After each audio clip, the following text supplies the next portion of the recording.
तामसो तं माता शतक्रतो बभूवेत अधाते सुम्नमे माये।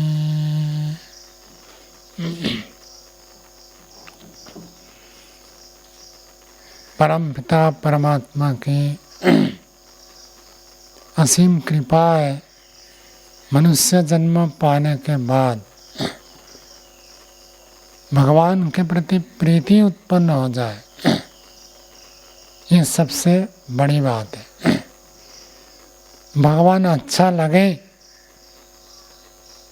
ये भी एक उपलब्धि है। भगवान का स्वरूप, भगवान का गुण कर्म स्वभाव कैसा है, उसको जितना हम अधिक जानते हैं उतना ही अधिक हमारे अंदर परमात्मा के प्रति प्रेम उत्पन्न होता है। व्यक्ति को यह निश्चय करना चाहिए कि संसार में कोई भी व्यक्ति मेरा कितना भी प्रिय हो, कितना भी हित करे, सबसे बड़ा हितैषी भगवान है।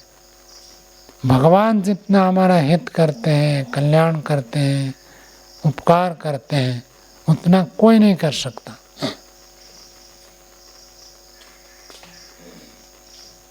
संसार में चाहे पति हो, चाहे पत्नी हो, चाहे पुत्र हो, पुत्री हो, माता हो, पिता हो, हम सब एक दूसरे का उपकार करते हैं।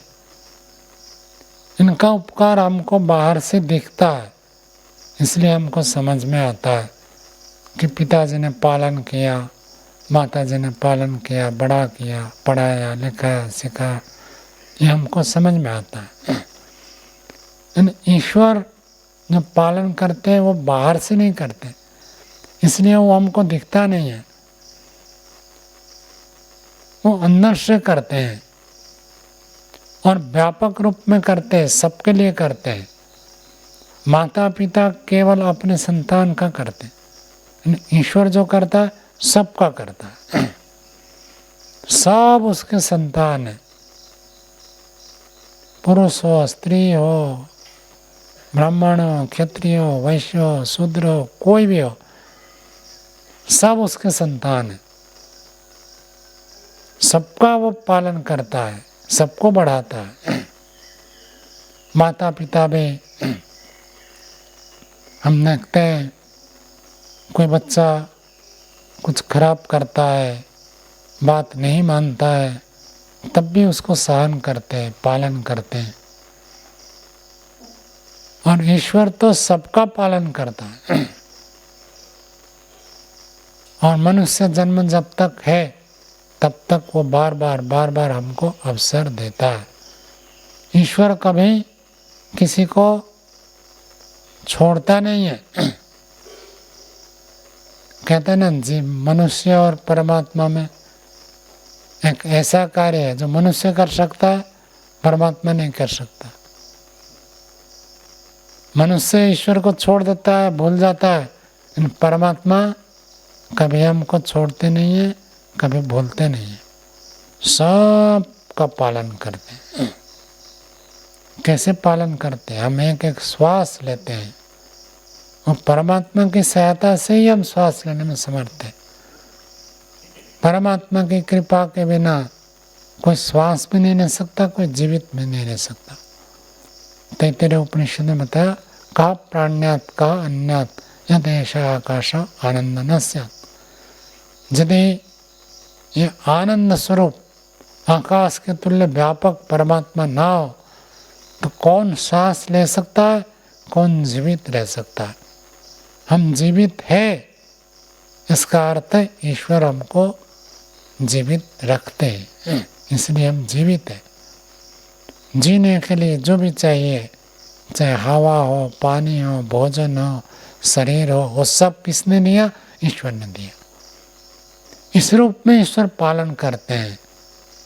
माता पिता बाजार गए, सामान ले आए, भोजन ले आए, बच्चे को खिला दिया, ऐसे परमात्मा लाकर हमको नहीं देते। लेकिन जो भोजन माता पिता बाजार से खरीद कर लाए, बाजार में आया कैसे? किसान खेती करता है, आया कहाँ से? उसको परमात्मा उत्पन्न करते, तभी जाकर ये अन्न, औषधि, वनस्पति, खाद्य, फल, मूल, साग, सब्जी, कंद, अन्न, अनाज सब कैसे होता है? परमात्मा से। तो परमात्मा के द्वारा ही हमारा पालन होता है, परमात्मा ही हमको जीवित रखते हैं। ये हवा किसने बनाया? परमात्मा ने बनाया। पानी किसने बनाया? परमात्मा ने बनाया। धरती को किसने बनाया? परमात्मा ने बनाया। धरती चक्कर कैसे काटती है? परमात्मा ने प्राथमिक गति इसमें दे दी, अब उसके बाद ये घूमते रहती है धरती। एक बार घुमा कर छोड़ दिया तो धरती घूमती रहती है। तो ये सब परमात्मा का है। ऐसे जो व्यक्ति अनुभव करता है परमात्मा के प्रति, उसके अंदर प्रीति उत्पन्न होती है, प्रेम उत्पन्न होता है। जन्म से पहले भी परमात्मा ही पालन कर रहा था, फिर परमात्मा ही लाकर हमको यहाँ पर जन्म दिया। कौन से माता के गर्भ में हम जाए, कौन हमारा पिता बने, हमको पता नहीं था। भगवान ने हमको जन्म दिया कि यहाँ जाओ, जन्म लो, भेज दिया। जहाँ भेज दिया हम वहीं गए। हमारे कर्मों के आधार पर परमात्मा ने जन्म दिया, और ऐसे ही कर्म के आधार पर आगे भी जन्म देंगे। यदि हम परमात्मा को मानते हैं, विश्वास करते हैं, उनके आदेश अनुसार चलते हैं, उन्होंने जैसे कहा वैसे करते हैं, तो अगला जन्म हमारा वैसे होगा। और जो उसके विपरीत चलते हैं तो उनका अगला जन्म उल्टा होगा। तो भगवान ने हमको जन्म दिया है और भगवान ने ही उत्पन्न किया, भगवान ही पालन करते हैं, और भगवान ही अंत में दूसरे जन्म में हमको ले जाएंगे। आस्तिक कहने से, ईश्वर भक्त कहने से इतना ही आता है, जो व्यक्ति परमात्मा की सत्ता को स्वीकार करता है, उसकी महत्ता को स्वीकार करता है, वही आस्तिक है, वही ईश्वर भक्त है। आस्तिकता, आस्तिक नास्तिक कौन से सूत्र में बनते हैं आजाद जी? अस्ति नास्ति दिष्टम मति। जिसकी मति में अस्थि है वो आस्तिक, जिसके मति का अर्थ बुद्धि में नास्ति है वो नास्तिक। तो जो कहता है ईश्वर की सत्ता को कहता है वो आस्तिक, और जो कहता नहीं है वो नास्तिक। ईश्वर तो एक उपलक्षण है, आत्मा है, पुनर्जन्म है, कर्मफल है, धर्म है, अध्यात्म है। इनको जो मानता है उसको आस्तिक कहते हैं। इनका अस्तित्व है, दिखते नहीं है। भगवान है लेकिन दिखते नहीं है। सब जगह कण कण में परिपूर्ण है, व्यापक है। व्यापक होते हुए भी, परिपूर्ण होते हुए भी वो नजर में नहीं आते। कण कण में विद्यमान है, लेकिन नजर में नहीं आते। इसलिए उसको अन्य योनि में व्यक्ति जान नहीं सकता। मनुष्य जीवात्मा जब अन्य योनि में प्रवेश करता है वो नहीं जान सकता। केवल मनुष्य योनि है जहाँ पर हम परमात्मा को, भगवान को जान सकते। किसी पशु को ऐसा अनुभव नहीं होगा कि यहाँ पर भगवान विद्यमान है, कण कण में भगवान विद्यमान है। कोई पशु अनुभव नहीं कर सकता। अनुभव कौन करेगा? मनुष्य। इसलिए मनुष्य जन्म भगवान को पाने के लिए, जानने के लिए, मानने के लिए, भगवान के आदेश अनुसार चलने के लिए बिना। और जो व्यक्ति मनुष्य जन्म पाकर भी भगवान को भूल जाता है, भगवान को भुला देता है, भगवान को छोड़ देता है, उसको कहते हैं नास्तिक। आस्तिक बनेंगे तो अलग परिणाम आएगा, नास्तिक बनेंगे तो अलग परिणाम आएगा। नास्तिक बनेगा तो स्वार्थी बनेगा, आस्तिक बनेगा तो परोपकारी बनेगा।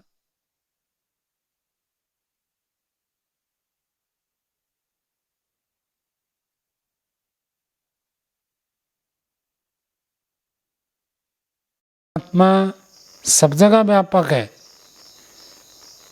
लेकिन सब जगह है ऐसे आंखों से हमको दिखाई नहीं देगा। कैसे पता चलेगा सब जगह है? हृदय में अनुभव होगा। तो इसलिए मंदिर भी जाते लोग तो क्या करते हैं? आंख बंद करके ध्यान करते हैं। तो ध्यान के द्वारा ही परमात्मा का अनुभव होता है। और भगवान जब भी अपना स्वरूप का दर्शन कराते, साक्षात्कार कराते, कहाँ कराते? अंदर। योगी लोग, साधक लोग सब क्या करते? आंख बंद करके करते। चाहे ध्यान करें, चाहे मंदिर में भी जो पूजा पाठ करने के लिए जाते हैं, वहाँ जाकर थोड़ी देर के लिए आंख बंद करके खड़े होते हैं, बैठते हैं, ध्यान करते हैं। तो ध्यान के द्वारा परमात्मा की प्राप्ति होती है। अंदर है सब जगह, लेकिन अंदर उसकी अनुभूति होती है। वो परमात्मा कण कण में व्यापक है। पशु, पक्षी, कीट, पतंग और जड़ पदार्थ में भी, कण कण में, एक एक धूल के कण के अंदर भी वो परमात्मा व्यापक है, सर्वत्र व्यापक है। और जिस व्यक्ति को भगवान सब जगह नजर आता है, उस व्यक्ति का जीवन पवित्र हो जाता है। हर एक के अंदर वो भगवान को देखता है, हर एक के अंदर वो परमात्मा को देखता है, हर एक के अंदर अपने प्रभु को देखता है कि प्रभु इसके अंदर विद्यमान है। तो उसके साथ बुरा व्यवहार करेगा कैसे? जब सबके अंदर भगवान है, मैं किसी आदमी से बात कर रहा हूँ तो उसके अंदर भी भगवान है, उस आदमी के अंदर भगवान मेरी बात को सुन रहे हैं। जैसे वो व्यक्ति मुझे देख रहा है, ऐसे भगवान भी मुझे देख रहे हैं। कण कण में सर्वत्र परिपूर्ण ऐसी अनुभूति करता है तो व्यक्ति पाप आचरण कर ही नहीं सकता, स्वार्थ कर ही नहीं सकता, लोभ कर ही नहीं सकता, अहंकार कर ही नहीं सकता। ये सब दोष उसके धीरे धीरे धीरे धीरे दूर हो जाते हैं। कब होते हैं? जब हम परमात्मा को सब जगह देखते हैं। और वही परमात्मा सृष्टि की उत्पत्ति करता भी है। केवल हमारा जीवन है ऐसे नहीं है, सारा संसार के अस्तित्व भी परमात्मा के अस्तित्व में टिका हुआ। परमात्मा का अस्तित्व न हो तो संसार भी नहीं चलेगा और हमारा जीवन भी नहीं चलेगा। न पिंड चलेगा, न ब्रह्मांड चलेगा। पिंड और ब्रह्मांड के अस्तित्व के लिए परमात्मा का अस्तित्व अनिवार्य है। उसके अस्तित्व से ही इन सब का अस्तित्व है। वो तो अलग तो हो नहीं सकते, लेकिन यदि हम कोई कल्पना करें, केवल बुद्धि से विचार करें, सोचे कि परमात्मा को हटा दें, तो संसार भी नहीं चलेगा और हमारा पिंड भी नहीं चलेगा। पिंड और ब्रह्मांड का सारा का संचालन परमात्मा करे। यद्यपि मनुष्य कर्म करने में स्वतंत्र है, लेकिन कर्म करने की क्षमता वो परमात्मा से प्राप्त है। यदि परमात्मा शक्ति ना दे तो मैं बोल नहीं सकता। ऐसे बताते हैं कि विद्वान अज्ञाधान भी नहीं कर सकते बिना परमात्मा के सहायता से। सब कुछ कार्य कुछ भी करते हैं, बोलते हैं, सोचते हैं, देखते हैं, सुनते हैं, हाथ को हिलाते हैं, कुछ भी करते हैं, उसमें जो शक्ति है वो परमात्मा ने वो शक्ति दी, इसलिए हम करने में समर्थ हैं। परमात्मा की शक्ति के बिना हम कुछ भी नहीं कर सकते। ये संसार भी नहीं और हमारा अस्तित्व भी नहीं। उनके द्वारा प्रदत्त साधन सामर्थ्य शक्ति से हम सब कुछ करते हैं, ऐसी अनुभूति करना। और परमात्मा हमेशा न्याय करता है, कभी अन्याय नहीं करता है, पक्षपात नहीं करता है।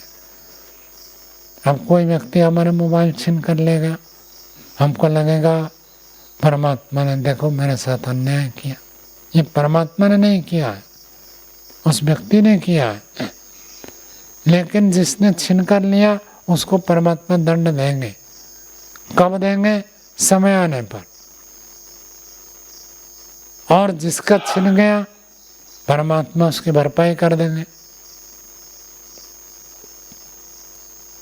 तब परमात्मा की व्यवस्था में कभी कोई घाटे में नहीं जाएगा। अन्याय करने वाला को दंड मिलेगा। अब टाइम आएगा, टाइम आने पर मिलेगा, अभी उसका समय नहीं हुआ। कोई नारियल मिट्टी में गाड़ेगा, कहेगा एक दिन में निकल जाए, वो निकलेगा ही नहीं। नारियल के पौधा निकलने के लिए कई दिन लगते हैं, हफ्ते लगते हैं, तब जाकर निकलेगा। और फल आने में कई वर्ष लगते हैं। पहले तो ऐसे बता देते 14 साल में फल आता है, आजकल वो हाइब्रिड कर देते हैं तो जल्दी फल आ जाता है। फिर भी कुछ साल तो लगते हैं, 1 साल में तो नहीं आएगा। आम के पौधे छोटे छोटे थे, इसमें फल आ गए थे, ये विशेष पौधा लगा। तो हर पौधे का एक अलग समय होता है, समय आने पर वो फल देता है। तो अब उसने चोरी की, अब उसका फल उसको बाद में मिलेगा। अभी जो फल भोग रहा है वो तो पिछले कर्म का फल भोग रहा। उसको ऐसी बुद्धि मिली, ऐसे शरीर मिला, ऐसे हाथ पैर मिले, ऐसे आँख नाक मिले, ये पिछले के आधार पर चल रहा है। अब जो कर रहा है ये सब जाकर उसके खाते में संचित हो रहे हैं, वो बाद में मिलेगा। ईश्वर कभी किसी को छोड़ता नहीं है, पाए भर भी इधर उधर नहीं करता। जिसका जैसा कर्म है उसको ऐसे ही फल मिलेगा। ये ईश्वर का नियम है। और किसी को संसार में दुर्बल निर्बल देखकर कोई अत्याचार करता है, उसको हानि पहुंचाता है, वो सब हिसाब बराबर ईश्वर कर देगा। समय आने पर होगा। आजकल तो फिर भी व्यवस्था कुछ ठीक है। पहले जमींदार लोग होते थे, अनपढ़ किसान होते थे, उनको लूट लेते थे, सारा कुछ उनके जमीन हड़प लेते थे, गाय हड़प लेते थे, मकान हड़प लेते थे, और काम कराते थे, वेतन नहीं देते थे। वो सब मिलेगा। जिसने जितना परिश्रम किया उसको उसका फल मिलेगा, और जिसने उनके साथ अन्याय किया उसको उतना दंड मिलेगा। सब बराबर हो जाएगा। तो ऐसे पूर्ण विश्वास होना, ये भी आस्तिकता का लक्षण है। भगवान कभी अन्याय नहीं करते। ऐसे हमारे मन में, मस्तिष्क में, दिमाग में बैठ जाए तो व्यक्ति का जीवन बदल जाता है। वो पूर्ण आश्वस्त रहेगा, शांत रहेगा। भगवान कभी किसी के साथ अन्याय करते ही नहीं। मेरे साथ में अन्याय नहीं करेंगे, दूसरे के साथ भी नहीं करेंगे। मैंने गलत किया तो मुझे भी दंड मिलेगा, उसके लिए व्यक्ति तैयार हो जाता। किया तो भोगेंगे, कोई बात नहीं। मैंने किया नहीं तो परमात्मा मुझे अवश्य देंगे, दूसरे ने किया तो उसको दंड मिलेगा। तो इसलिए जो आस्तिक होता है, भगवान को मानता है, भगवान के स्वरूप को ठीक ठीक जानता है, वो मन में हमेशा शांत रहता है, उसकी बेचैनी दूर हो जाती है। बेचैन वही व्यक्ति होता है जिस व्यक्ति को भगवान के बारे में पता नहीं अथवा भगवान के ऊपर विश्वास नहीं। व्यवहार में हमें तो बाधा हो सकती है, तात्कालिक हानि बाधा तो हो सकती है। किसी का मोबाइल छीन लिया, वो काम कैसे करेगा? जब तक दूसरा ना खरीदे तब तक तो उसके काम अटकेंगे। किसी का मकान छीन लिया तो रहेगा कहाँ, तब तक तो बाधा होगी। लेकिन कालांतर में सब बराबर हो जाएगा। परमात्मा के न्याय व्यवस्था से बाहर कोई भी नहीं जा सकता। सबके ऊपर परमात्मा है। सुप्रीम कोर्ट के ऊपर भी सुपर सुप्रीम कोर्ट है वो। इस सुप्रीम कोर्ट में तो अन्याय हो सकता है, लेकिन सुपर सुप्रीम कोर्ट में कभी अन्याय नहीं होता, क्योंकि यहाँ तक ज्ञान नहीं है, वहाँ पूर्ण ज्ञान है परमात्मा। इसलिए हमें ईश्वर के शुद्ध स्वरूप को जानना है और भगवान कण कण में विद्यमान है, मेरे अंदर है, ऐसे अनुभव करके भगवान की भक्ति करनी चाहिए। इतना कहकर वाणी को विराम देते हैं। ओम।